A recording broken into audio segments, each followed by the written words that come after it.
बहू से पतली सास। लखनऊ के एक प्रसिद्ध इलाके में धनराज जी अपनी पत्नी मीरा और बेटे निखिल के साथ रहते थे। मीरा एक आउटगोइंग फैशनेबल महिला थी जो हमेशा अपनी उम्र से कम ही दिखती थी। डाइट, वर्कआउट और हेल्दी लाइफस्टाइल के चलते वो फिट थी, जिनका उन्हें बहुत ही गुरूर भी था। धनराज जी भी उसके साथ गर्व से चलते और उन्हें कभी भी किसी चीज़ के लिए रोकते नहीं। क्योंकि निखिल उनका इकलौता बेटा था, तो उनके कई अरमान थे अपनी बहू को लेकर। एक दिन डाइनिंग टेबल पर, बेटा निखिल, अब टाइम आ गया है कि तुम्हारे लिए लड़की देखें। तुम्हारे लिए हम एक मॉडर्न एजुकेटेड लड़की देखेंगे जो मेरे साथ मेरी किटी पार्टीज़ में चले, जिसे पार्टी करना पसंद हो और जिसका ड्रेसिंग सेंस मेरे जैसा हो, ताकि हम शॉपिंग करने जा सके। मीरा, एक दो क्वालिटीज़ तुम निखिल के लिए भी छोड़ दो। वैसे लड़की तो हम उसी के लिए ढूंढ रहे हैं, है ना? अरे चुप रहिए आप, सब समझती हूँ मैं आपकी चालाकियाँ। हाँ निखिल, तू भी बता बेटा, कैसी लड़की चाहिए तुम्हें? वो माँ। हाँ बोल बेटा, क्या हुआ? तुझे लड़की में क्या खूबियाँ चाहिए? बोल बोल, शर्मा मत। अरे बोलना तो उसे। आप कुछ भी नहीं बोलेंगे। हाँ मेरा क्यूटी पाई, क्या चाहिए बोलो बेटा। मम्मी, वो मैंने एक लड़की पसंद कर रखी है। अच्छा ठीक। एक मिनट, क्या कहा? पसंद कर रखी है?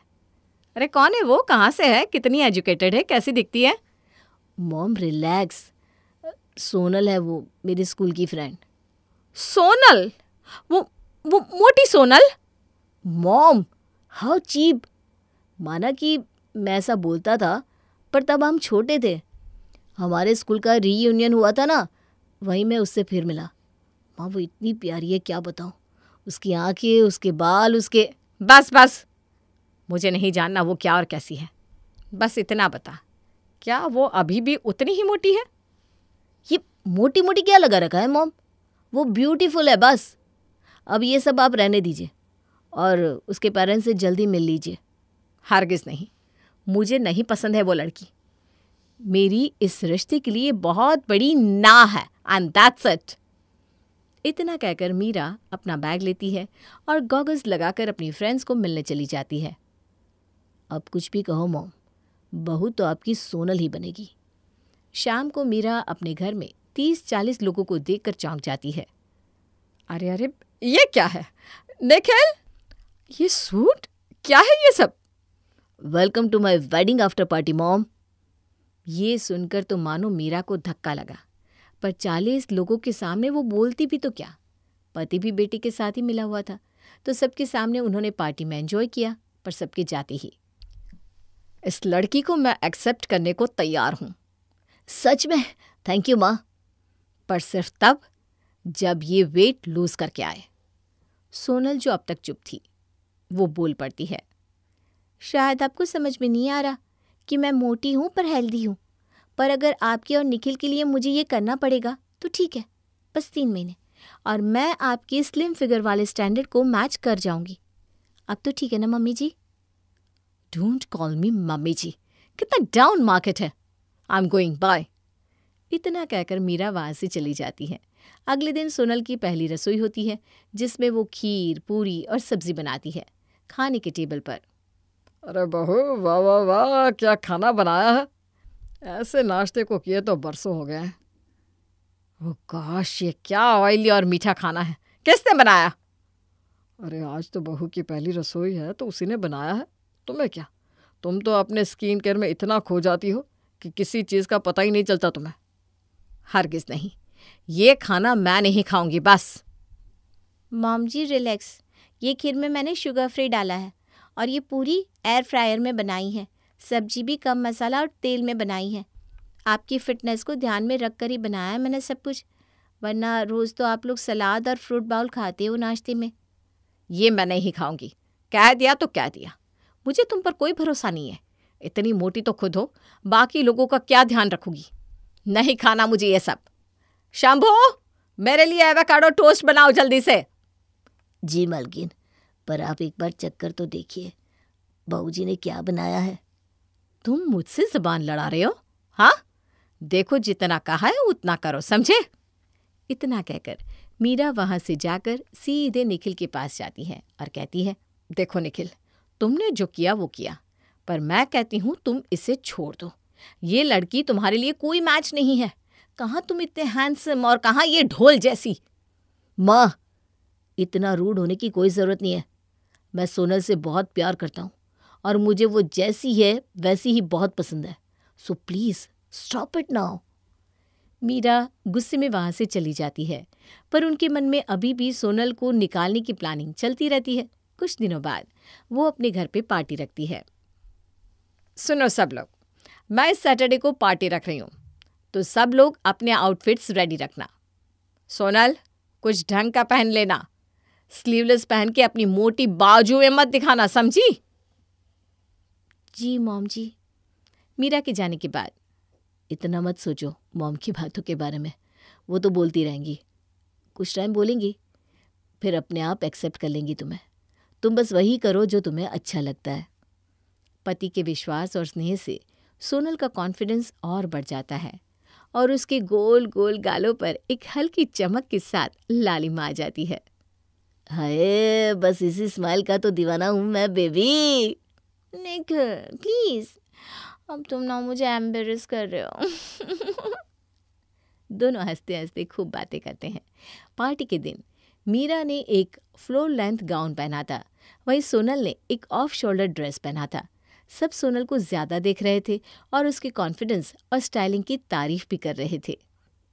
अरे मीरा, तेरी बहू है तो थोड़ी गोल, पर बाप रे बाप क्या कॉन्फिडेंस है, कैसे कैरी करती है खुद को। इसे मैंने इतना कहा था कि ऐसे कपड़े ना पहनना। कैसी लग रही है ये? बहुत अच्छी लग रही है सोनल। तुझे कंपटीशन तो सॉलिड मिली है मीरा। ये सुनकर तो मीरा का गुस्सा 7वें आसमान पर पहुंच गया और सबके सामने उन्होंने सोनल को कहा, सोनल यहाँ आओ। Yes mom. ये क्या पहनकर खड़ी हो? जस्ट बिकॉज एक लोकल कंपटीशन क्या जीत लिया तुमने? तुम खुद को बहुत ब्यूटीफुल मानती हो। ये मोटा शरीर एक बार अच्छे से देखो और फिर उसी हिसाब से ड्रेसअप हुआ करो। सोनल वहां दंग खड़ी रह जाती है। सब गेस्ट चले जाते हैं, पर सबसे बड़ा धक्का तो सोनल को तब लगता है जब निखिल भी चला जाता है। निखिल, आप? मॉम इज राइट, तुम काफ़ी मोटी हो मेरे जैसे हैंडसम लड़के के लिए। मैं जा रहा हूँ प्रीति से मिलने, कल सुबह आऊँगा। सोनल का कॉन्फिडेंस तो चूर चूर हो गया, पर अब उसने ठान ली थी कि वो जैसे तैसे अपने आप को स्लिम कर लेगी।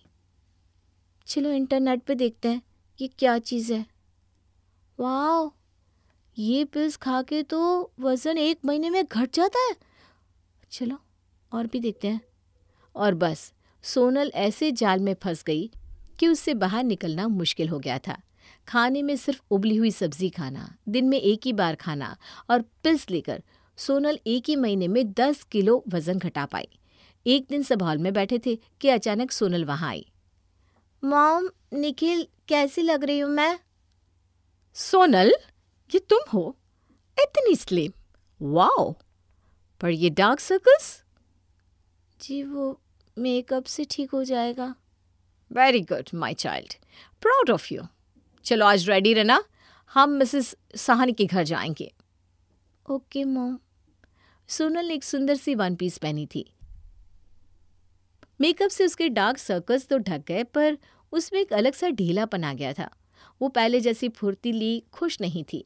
उसका शरीर दर्द में रहता और जब मौका मिलता वो सो जाती।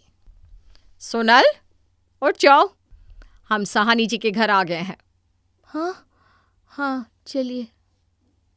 हाय मीरा। ओ हाय सोनल, काफ़ी स्लिम हो गई हो तुम। पर पहले तो तुम कितनी फ्रेश और खुश लगती थी, अब देखो कैसे मुरझा गई हो, पर पतली बहुत हो गई हो। जी थैंक यू।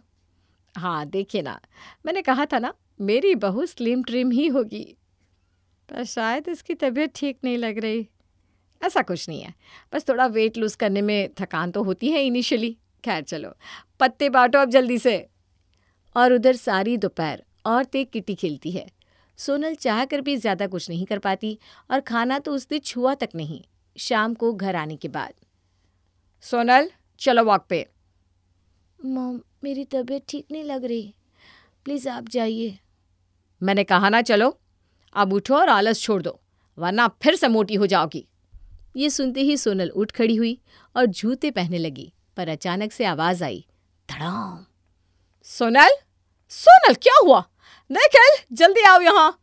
सब भागकर सोनल के कमरे में पहुंचते हैं और निखिल ने सोनल की बहन सीमा को बुलाया, जो डॉक्टर है। सीमा के चेकअप करने के बाद, सीमा प्लीज ये मत कहना कि सोनल प्रेग्नेंट है, मुझे अभी दादी वादी नहीं बनना। जी आंटी, आपका स्टेटस, आपकी दोस्त, आपकी हाई फाई लाइफ, आपका दादी बनने का मन, सब आप पर ही तो निर्भर है। अरे क्या बिगाड़ा है मेरी बहन ने आपका, जो आप पहले ही दिन से उसके पीछे पड़ी हुई है? मीना की सोनल चबी है, पर वो इतनी हेल्दी थी। उसके चेहरे का ग्लो, उसका स्टेमिना सब कमाल का होता था। पर आप जैसे लोग आज भी लंबी पतली के आइडिया पर जा रहे। इन्हीं चीज़ों की वजह से आज देश की बेटियां चाहे जितना कुछ हासिल करें, अंत में उन्हें रिजेक्ट किया जाता है। क्यों? क्योंकि वो पतली नहीं है। आपको पता भी है, सोनल ने ऐसी दवाइयाँ ली हैं जिसकी वजह से उसका माँ बनना नामुमकिन हो गया है। जी हाँ, और उसकी हड्डियाँ इतनी कमज़ोर है कि हल्के से धक्के से भी वो गिर जाएगी। स्टार्वेशन या खुद को भूखा रखना औरतें कई ज़माने से करती आ रही हैं, और उसका नतीजा 40-45 साल की उम्र में मेनोपॉज, चेहरे पे झुर्रियाँ, बालों का गिरना और ओवरऑल ज़ीरो स्टेमिना। और जीजू आपने तो उसको तोड़ ही दिया। जब तक आप थे वो आंटी की बातों का इतना बुरा नहीं मानती थी, पर आपने तो उन्हें उस प्रीति के लिए छोड़ दिया। सीरियसली, इसीलिए भगा कर ले आए थे सोनल को? आपको शर्म आनी चाहिए। एक्चुअली आप लोगों पे तो घरेलू मानसिक तनाव का केस होना चाहिए। आपने उसे कितना टॉर्चर किया है। हमें माफ़ कर दे बेटा सीमा, हम समझ गए हैं अपनी गलती। हाँ सीमा, हम सोनल का अब से खूब ध्यान रखेंगे। बिल्कुल भी नहीं। आप लोगों के पास एक बार छोड़कर देख लिया अपनी बहन को, अब और नहीं, लेकर जा रही हूं मैं। और सीमा सोनल को ले जाती है।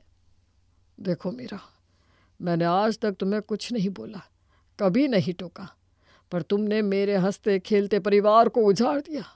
अब रखो अपनी स्लिम फिगर को अपने पास, क्योंकि मैं तुमसे अब और कोई रिश्ता नहीं रखना चाहता।